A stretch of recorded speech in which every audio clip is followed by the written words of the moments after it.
이는 내가 한 손으로 보시고 넘게 할 수 없습니다. 네.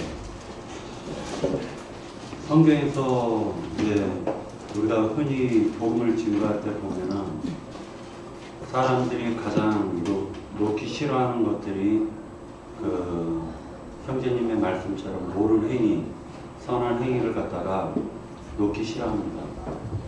예를 들어가지고 사람이 실질적으로 하나님의 의에 족할 수 있는 그 기준의 잣대가 간음하지 말라 했으면은 마음에 음욕을 품은 그 상태에서 여자를 바라봐도 간음한 것인데, 사람의 육적인 관점으로 보았을 때 어떻게 그 사람이, 그리고 사람들이, 모든 사람이 하나님의 의에 이를 수가 있겠느냐. 도저히 의에 이를 수가 없는 것인데, 많은 사람들이 기도를 할 때 신앙이 어리면 어린 대로, 또 신앙이 장성하면 장성한 대로 자꾸만 자기의 육적인 어떤 혼에 이끌려 가지고 기도할 때가 굉장히 많다라는 걸 느낄 수가 있습니다. 예를 들어 가지고 어떤 사람이 기도를 할 때 이렇게 하나님의 은혜로 말미암아 가지고 나를 갖다가 지킴을 받게 해주십시오라고 기도를 하고, 그러고 나서 만약에 그게 지킴을 받았다면 그 공로를 갖다가 하나님께 돌리지 아니하고 자기 자신에게 돌리는 경우를 볼 수가 있다라는 것이죠. 많은 사람들은 예를 들어서 기도를 할 때 하나님께서 이만저만 해가지고 나를 갖다가 선하고 옳은 길로 인도하여 주시옵소서라고 기도를 했으면 그 기도 또한 과연 육에 속한 혼에서 나온다라는 걸 생각하지를 않고 있더라는 것이죠. 왜 그러냐면은 육에 속한 혼은 모든 것을 갖다가 어떤 선한 것이건 어떤 의로운 옳은 것이건 다 자기의 공로로 돌리는 경향이 있더라는 것입니다. 그런데 영에 속한 혼은 모든 것을 갖다가 하나님의 은혜로 되어진다라는 것을 갖다가 깨닫게 되는 것이, 이것이 바로 이제 성경에서 증거하고 있는 내용이죠. 오늘 오전 말씀에도 그 복음에 대해서 형제님께서 압축해서 말씀해 주셨지만, 실질적으로 많은 사람들이 자기의 무흠한 것을 통해 가지고 하나님께 칭찬받거나 보상받기를 원하지만, 자기의 무흠한 것으로 말미암아 가지고 자기 자신이 지금 저주에 떨어지고 있다는 것을 모르고 있더라는 것입니다. 또한 세상의 많은 목사님들이라든지 아니면 세상의 많은 종교 지도자들이 실질적으로 하나님을 대적할 때 보면 옳게 살아라, 선하게 살라는 것으로 하나님을 대적하는 경우를 볼 수가 있습니다. 제가 왜 마태복음 5장 36절을 읽었냐면, 사람의 옛사람으로는요 자기의 머리카락 한 톨도 쉬게 할 수가 없다라는 것입니다. 이 얘기를 갖다가 우리가 깊이 이제 이걸 갖다가 이제 묵상을 하게 되었는데요.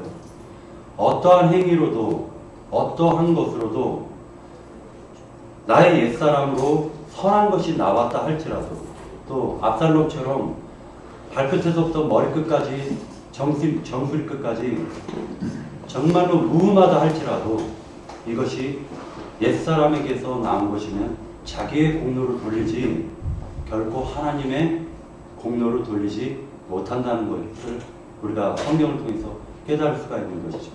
그런데 많은 거짓된 목자들이 어떻게 증거를 하냐면 복음으로 시작해가지고 율법으로 마치게 만들어요, 사람을. 어떤 형식으로 율법으로 마치게 하느냐, 자기도 행하지 못하는 것을 행하게끔 자꾸만 강요를 하더라는 것이죠. 근데 성경은 분명하게 말씀하고 있습니다. 너의 목구멍은 열린 무덤과 같아서 먹어도 끝이 없다라고 얘기를 하고 있습니다.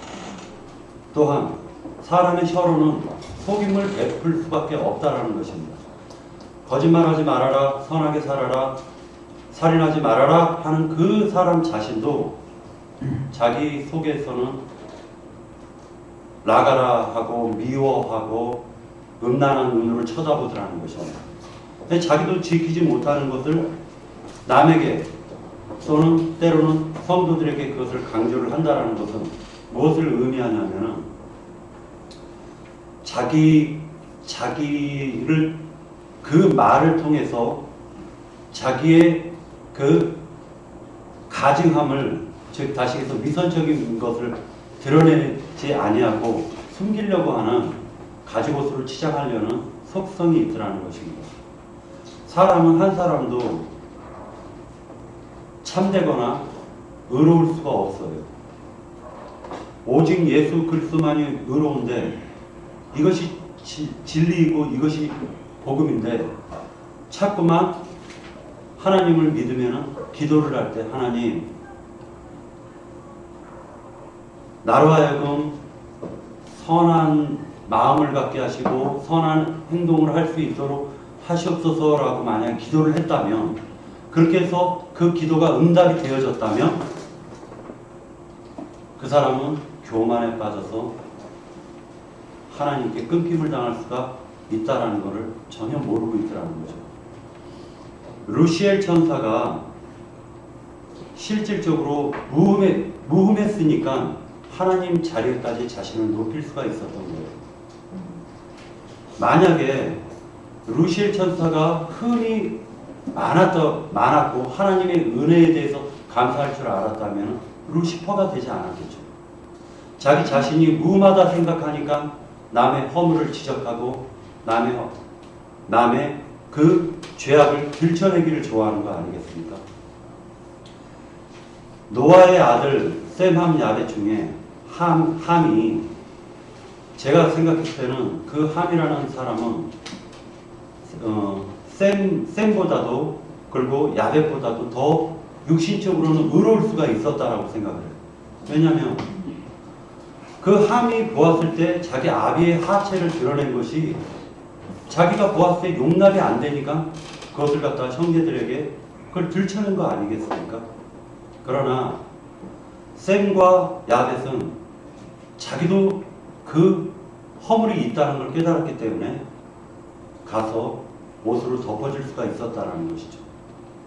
이렇듯이 완전한 사람과 흠이 없이 옳은 행위와 선한 행위에 치우치다 보면 그것으로 자기가 끝나는 것이 아니라 그렇게 행하지 못한 사람들을 지적하고 그 행위를 바라보고 고소하고 고발하고 참소하는 그러한 자로 변질이 되더라는 거예요. 그래서 제가 느낀 것은 계속 최근 들어와가지고 느끼는 게 뭐를 느끼냐면은 이게 복음이구나. 하나님께서 옛사람을 갖다가 우리 그 속사람과 붙여놓으신 이유는 옛사람도 나고 속사람도 난데 옛사람의 흠결을 갖다가 예전에는 내가 짐승이고 양심이 죽어있을 때는 옛사람이 어떠한 행위를 해도 그것이 선하고 옳거나 내 기준에 맞춰가지고 판단을 했지만 이제는 내 속에 하나님이 거듭난 생명을 주심으로 말미암아가지고 나의 옛사람의 행위를 바라보면서 하나님께 그 옛사람의 그 죄를 갖다가 속사람이 토설하면서 은혜로 지켜달라고 하나님께 구하는 것을 볼 때 인간으로서는 구원이나 아니면 하나님의 택정함을 받거나 거듭남에 있어서 모든 것이 인간은 자랑할 것이 없다라는 것을 요번에 정말로 요번 1년 사이에 굉장히 많이 느꼈습니다.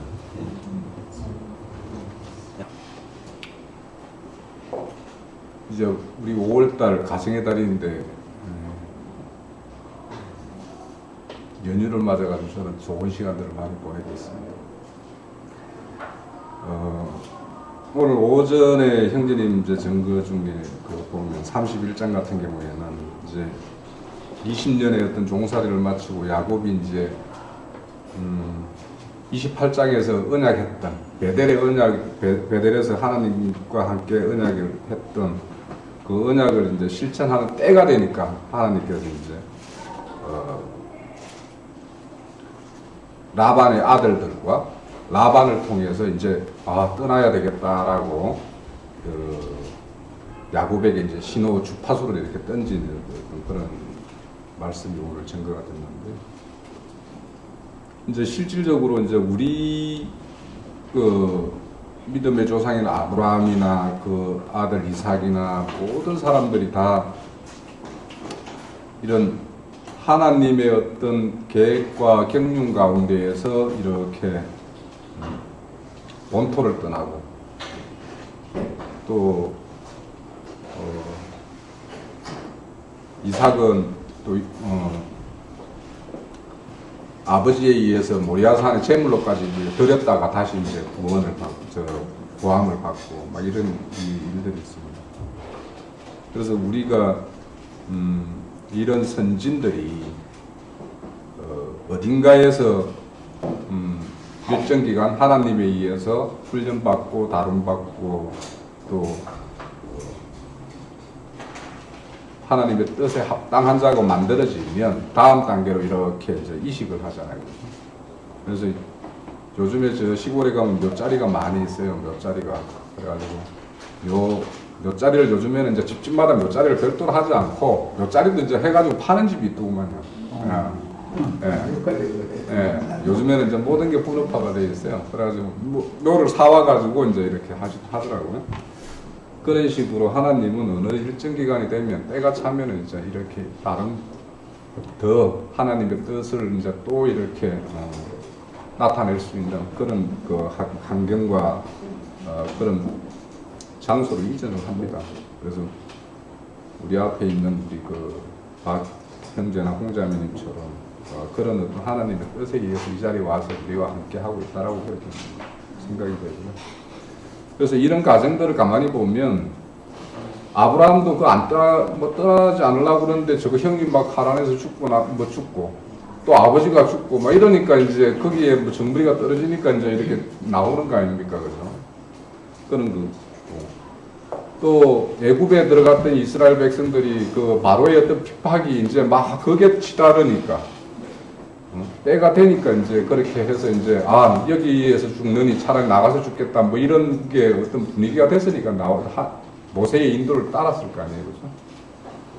그런 것처럼 하나님께서 다 일을 하시는 거고 또 이제 그에 따라서 우리의 어떤 그 듣는 귀나 믿음의 어떤 신앙 경륜이 어떻게 찾기 때문에 이제 이렇게 이루어지는 이야기들이라 형제님 어제 올려준 자료를 보면서 참 되게 좀 좋았다라는 생각이 들고, 그러면서도 오늘 오전에 이제 이런 증거를 들으면서 안 놔주려고 그러잖아요, 라반이 같은 경우죠. 네. 그래서 그런 이야기와 유사하면서 우리의 구원이 어떤 것인지를 좀 잘 설명할 수 있는 게 사무엘 하 9장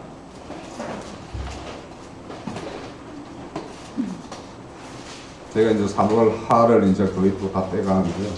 그 9장이 13절까지인데 이게 다 한번 읽어볼까요? 이 다윗과 무비보셋 이야기인데 대략은 우리 저게 뭐 형제자매님도 아실 텐데 뭐 시간이 되더라도 뭐 한번 읽어보죠 이거. 다윗이 사울의 집에 아직도 남은 사람이 있느냐? 내가 요나단으로 말미암아 그 사람에게 은총을 베풀리라. 사울의 집에는 종한 사람이 있으니 그의 이름은 시바라. 그를 다윗의 앞으로 부르매 왕이 그에게 말하되 내가 시바냐 하니 이르되 당신의 종이니이다 하니라. 왕이 이르되 사울의 집에 아직도 남은 사람이 있느냐? 내가 그 사람에게 하나님의 은총을 베풀고자 하노라. 시바가 이르되 요나단의 아들 하나가 있는데 다리 좋은 자이다 하니라. 왕이 그에게 말하되 그가 어디 있냐 하니 시바가 왕께 아뢰되 로드발 암미엘의 아들 나그네 집에 있나이다 하니라. 다윗 왕이 사람을 보내어 로드발 암미엘의 아들 나그네 집에서 그를 내려오니 사울의 손자 요나단의 아들 무리보셋이 다윗에게 나와 그 앞에 엎드려 절하매 다윗이 이르되 무리보셋이여 하니 그가 이르기를 보소서 당신의 종이니이다. 다윗이 그에게 이르되 무서워 말라. 내가 반드시 내 아버지 요나단으로 말미암아 내게 은총을 베풀리라. 내가 내 아버지 사울의 모든 밭을 다 내게 주겠고 또 그는 산산에 살아서 영을 하니 그가 저하여 이르되 이 종이 무엇이기에 왕께서 준 대같은 나를 거두시나이까 하니라. 왕이 사울의 신용시를 불러 그에게 이르되 사울과 그의 온 집에 속한 것은 내가 다 내 주인 야곱에게 줬노니 너와 내 아들과 내 이름은 그를 위하여 하늘하고 그고 내 주인 야곱에게 양식을 내고 먹게 하라. 그러나 내 주인 야곱은 아들을 감사하면서 그를 먹으라. 시바의 아들은 스스로 종이 있으느니라. 시바와 함께 이르되 내 조항께서 모든 일을 종에게 명령하시고 종이 중행하리나이다. 우리 곳에서 왕이 시키서 그런도다. 우리 곳에게 나를 만났으니 이름은 이가라. 시바의 전에 살다가 우리 곳에서 종이 되니라. 우리 곳에서 항상 왕의 먹으며 예루살렘의 산이 그는 유발을 다 지어라. 예, 여기 그 사무엘 9장은 8장, 10장, 11장 이렇게 연결되는 그 다윗이 이스라엘을 통일을 시키고 이제는 그 정복 전쟁을 이제 본격적으로 시작하는 그 8장에서부터 이렇게 쭉 이어져서 이제 정복 전쟁이 이어지는 그런 그 단계인데요. 그 말씀 중에 9장이라는 한 장이 느닷없이 이렇게 다윗과 무비보셋의 어떤 관계라는 걸 딱 이렇게 집어져 탁 넣어 있어요. 그래서 항상 이 성경을 이렇게 보다 보니까 전번에 사무엘상 25장도 아비가일의 어떤 이야기를 통해서 우리가 또 저는 그 사무엘 상을 읽으면서 참 많은 은혜를 받았는데 이 다윗과 무비보셋의 어떤 이 말씀을 통해서도 사실은 우리의 어떤 구원의 이야기가 여기에 다 녹아져 있고 사실은 또 우리의 구원의 내용이 어떤 것인가도 여기에 다 설명이 되어 있어요. 여기 내용을 보면 요나단하고 다윗은 그 신분적으로는 사실은 다윗이 기름 부음을 받았기는 하죠. 사무엘상에서. 그렇지만 현직의 왕은 사울이고 그의 아들 요나단이고 그렇습니다. 그런 어떤 요나단과 다윗과의 어떤 젊은 청년의 어떤 우정이라는 게 여기 잘 그려져 있는 건데 사실은 이제 다윗이 사울의 어떤 그런 그 질투 시기로 인해 가지고 이렇게 이제 그 쫓겨다니는 어떤 그런 신세가 됐을 때 사무엘상에 보면은 한 6번 정도를 막 이렇게 죽음의 순간에 요나단이 이렇게 도와주고 이렇게 합니다. 그러면서 이제 요나단은 그 다윗의 어떤 기름 부음이 있다라는 걸 이미 알고 있기 때문에 아버지의 뜻보다는 하나님 아버지의 뜻에 따라서 다윗을 보호하는데 이렇게 앞장서고 그렇게 하면서 요나단이 그 다윗에게 요구하는 게 뭐냐 20장에 보면 다윗의 가문과 나의 어떤 후손이 영원한 언약을 맺자 이렇게 해가지고 이제 맺는 이야기가 이제 20장에 나옵니다. 그러면서 이제 이런 정복 전쟁 중에 이런 어떤 그 다윗이 요나 1절에 보면 요나단으로 말미암아 그 사람에게 은총을 베풀라고 한다 이렇게 이야기하고 있어요. 그러니까 지금 사울의 집에 요나단의 말미암아 사울 집 전체에 누가 남은 사람이 있느냐? 그 사람에게 내가 은총을 베풀겠다 이렇게 하죠.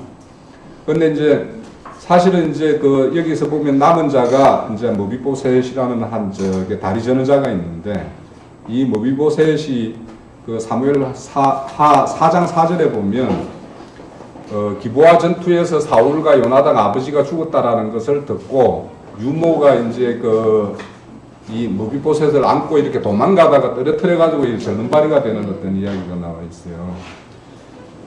그래서 이제 과거에 이 앞장에 보면 사울의 다른 아들 이스보셋 같은 경우에는 뭐냐면 아브리엘이 요단강 동편으로 건너가 가지고 통일왕국이 됐을 때도 건너가서 자기 이스라엘 지파를 중심으로 해서 이렇게 나라를 이렇게 꾸리려고 하다가 사실은 실패를 해요. 그래서 우리가 역사상에도 보면 과거의 어떤 왕조의 어떤 혈족을 이용해서 그 혈족을 이렇게 중심으로 해서 한 세력을 이루어서 거기에서 이제 새로운 어떤 현 왕조를 저항하는 어떤 그런 세력들이 항상 있어 왔어요. 그죠? 그런 것처럼 이제 사울의 어떤 자기 아들 중에서 이스보셋 같은 경우에는 그렇게 어떤 아브리엘의 어떤 충동에 의해서 다윗에 저항하는 세력이 됐었는데 모비보셋 같은 경우에는 이제 자리 드는 자가 되니까 이제 쳐다도 안 보는 거예요. 이제 과거에 여기 보면 등장한 인물이 하나 더 등장하는 게 시바라는 사울가의 시종이 등장하고 있어요. 그죠? 그럼에도 불구하고 이 시종 같은 경우에는 자기 종이 아들이 15이고 종이 20명이나 되는데 자기 주인의 아들은 지금 누구도 거듭도 보지 않아가지고 지금 동편에 요단강 동편에 마갈의 집에서 지금 막 이렇게 얹혀서 사는 그렇게 살고 있어요. 자 여기에서 이제 딱 보면은 뭔가 연상이 딱 되죠, 그죠? 예. 오늘날의 어떤 하나님의 종이라고 하는 자들이, 예? 종이라는 자들이 종의 주인의 아들인 우리들, 예?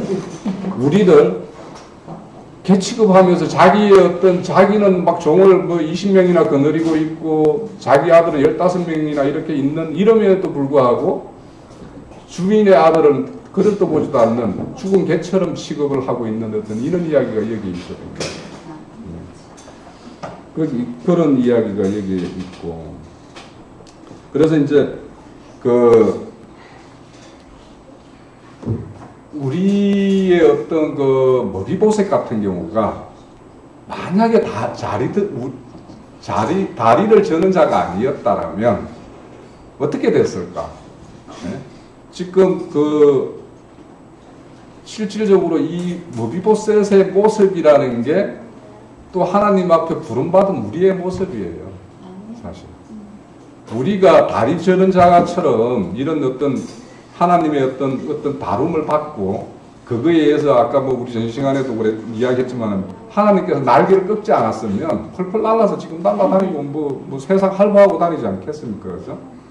그런 것처럼 모비보셋이 죽은 개처럼 이런 취급을 받으면서 20년이 어땠을까라는 걸 생각해 보면 이 자가 처음에는 왜 하나님이 원망스럽지 않았겠습니까? 네? 자기가 과거에 그렇게 누렸던 영화가 있고 이 이스라엘 전체를 다스렸던 어떤 가문의 손자였는데 그런 입장에서 지금은 누구도 쳐다보지 않는 자기 과거의 시종까지도 무시하는 이런 자로 이제 이렇게 취급이 되어 있어요. 모비보셋이 이런 자를 찾는단 말이에요.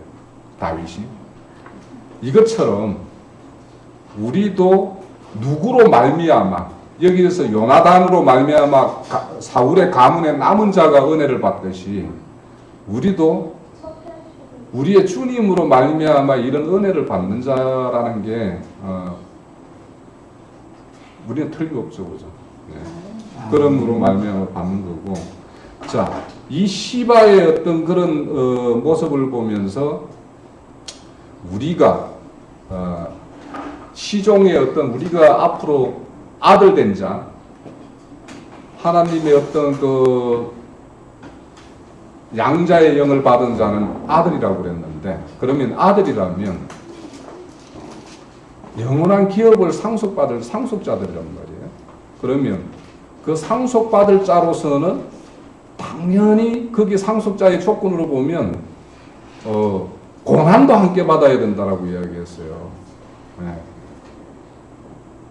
그런 것처럼 시바가 지금 하는 행위는 자기는 이 땅에서 누릴 걸 다 누리고 이 땅의 상급을 다 받고 있는 어떤 이런 모습이에요. 그러면 우리는 앞으로 어떤 길을 갈 것인가?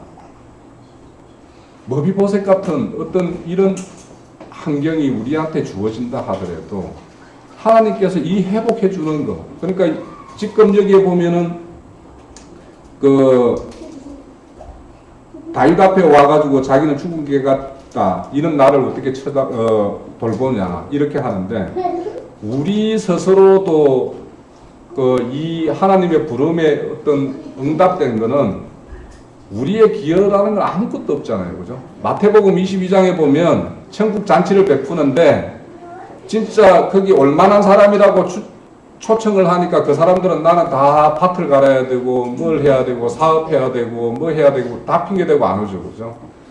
그래서 그 자들에게 또 심지어 보면 종을 이제 잡아가지고 그 초청으로 보낸 종을 잡아서 죽이기까지 하고 이렇게 하잖아요. 그래서 이제 길거리에 가서 아무나 불러서 초청해서 오라고 했던, 그렇게 초청을 받았던 우리들이거든요. 그러니까 우리의 구원의 내용이라는 게 이와 같이 사실은 느닷없이 머비보셋 같은 경우에는 자기가 이렇게 왕의 앞에 다시 불림을 받아가지고 자기의 소유를, 과거의 소유를 다 회복받고 또 자기 그 다윗 왕의 아들처럼 같은 상에서 이렇게 먹을 것이라는 건 상상도 못하고 있기 때문에 여기서 와가지고 혹시 죽이지 않을까, 이렇게 조아리고 있는 모습이에요. 그러니까 우리도 이렇게 지금 이제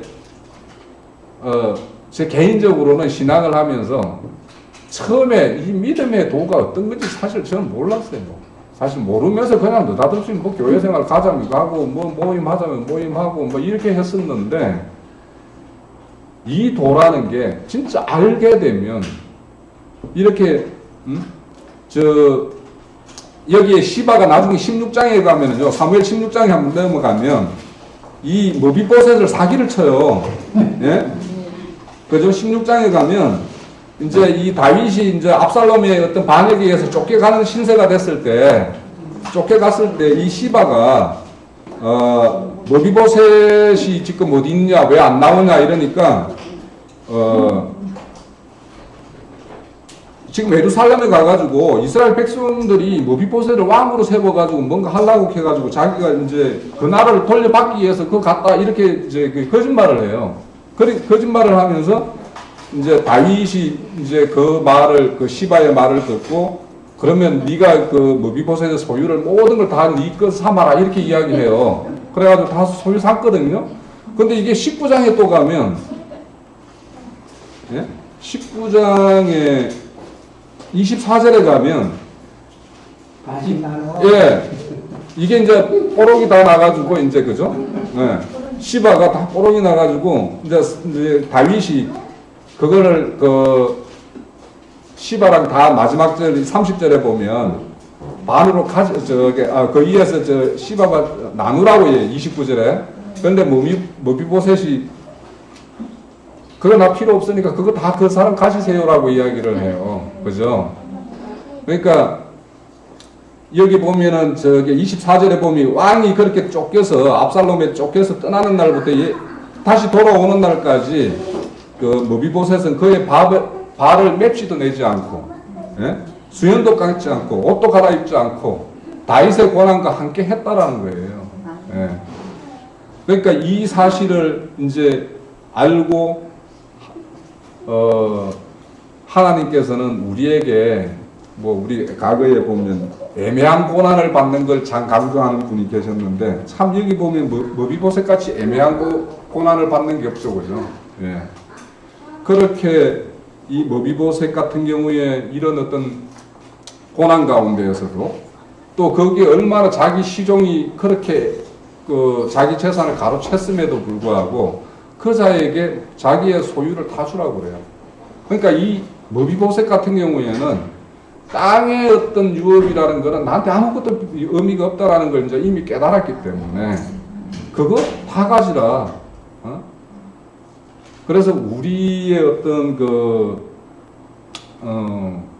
구원의 내용이라는 게 오늘 창세기 31장의 내용도 결국에는 히브리서 11장에서 보면 우리가 이 땅에서 나그네 삶을 살고 그렇게 살면서 우리가 더 좋은 본향을 사모한다고 그러죠. 그렇게 하고 하나님께서는 그런 자에게는 대비한 한성이 있다라고 이야기하는 게 11장의 믿음의 우리 조상들이 갔던 어떤 그런 걸음이에요. 그러니까 머비보셋이라는 게 사람은 하나님께서 자기에게 왕권을 회복해주면, 그죠? 왕권을 회복해주면 아버지 것이 다 내 것인 걸 알았기 때문에 이제는 땅 있고 그거는 아무것도 의미 없다라는 걸 이미 알았기 때문에 그거 시바가 그렇게 탐해가지고 하는 거 그 자한테 줘라. 그러니까 시바는 이 모든 소유를 받음으로 인해서 사실은 저주예요. 그죠? 그러니까 우리의 어떤 그 신앙생활이나 어떤 그 믿음의 어떤 결국이라는 것도 이와 같이 땅에 속한 것이 아니기 때문에 그걸 우리는 알기 때문에 사실 이 길을 아까 1076장 우리 찬양하면서 우리 먼저 간 어떤 선진들의 믿음이라는 게 그 고난의 이야기 아닙니까, 그죠? 그게 늘 그 찬양을 할 때마다 이렇게 짜릿짜릿한데 사실은 그 길을 갈 수 있는 거는 이것을 알았을 때는 변함없이 갈 수 있어요. 예, 이 사실을 이 머비보셋의 어떤 그런 행보에서 머비보셋에게 회복시켜주는 다윗의 그 은혜라는 내용을 잘 알 때 우리는 주저함 없이 그 길을 끝까지 갈 수 있다라는 걸 이게 사무엘 9장에서 이렇게 말을 하고 있는 거고 여기도 보면 이제 실질적으로는 머비보셋이 앞에 4장 4절에서 이렇게 다리 저는 자라고 한 분 더 언급을 해놨어요. 사실은 왜 그걸 언급을 해놨냐? 사실은 다윗이 정상적인 사울과의 어떤 가문의 후손이 있었다면 그 자를 가까이 이렇게 갖다 두는 거는 사실은 내가 견제하는 거예요. 그죠? 내가 그 반역을 못하게 내 앞에 품 안에 딱 갖다 놓으면 반역을 못할 거 아닙니까? 그렇지만 여기는 다리 저는 자를 이렇게 갖다가 자기 품 안에 품는단 말이에요. 그러니까 이거는 우리의 어떤 구원받는 사람들의 어떤 모형이 어떤 모형인가도 우리한테 설명하는 게 있고 또 그 우리를 품어주는 하나님도 어떤 심정으로 우리를 이렇게 이런 은혜를 베풀어 주는 건지. 그래서 우리가 이 땅에서 사는 것이 이렇게 머비보셋처럼 죽은 개처럼 살지는 않죠, 우리가 지금. 예. 그러니까 우리가 지금 처해 있는 환경이 조금 힘드는 분도 있고 뭐 좀 이렇게 어려움을 당하는 분도 있지만 이런 어떤 죽은 개 같은 어떤 그런 것이 나에게는 복이었고 이름에도 불구하고 내가 하나님의 은혜에서 떠나지 않는다면 이게 가장 큰 복이고 아까 말한 대로 우리가 잘 되는 거 이 땅에서 뭔가 잘 되는 것이 저주라는 것을 우리는 잘 알면은 우리가 이 땅에서도 소박하고 자족하는 마음으로 우리 어떤 신앙을 잘 지켜갈 수 있을 거리라 그렇게 봅니다. 아멘.